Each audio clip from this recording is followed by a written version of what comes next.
My name is Rita. I study an MA Fine Arts Sculpture course at Camberwell College of Arts.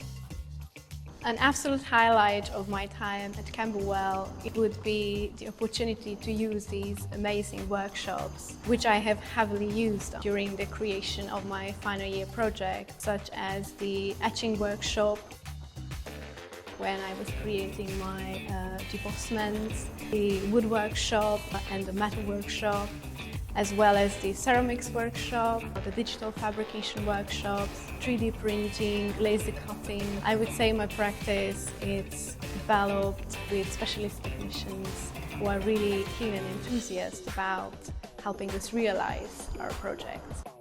I feel my course has prepared me to take my ideas confidently.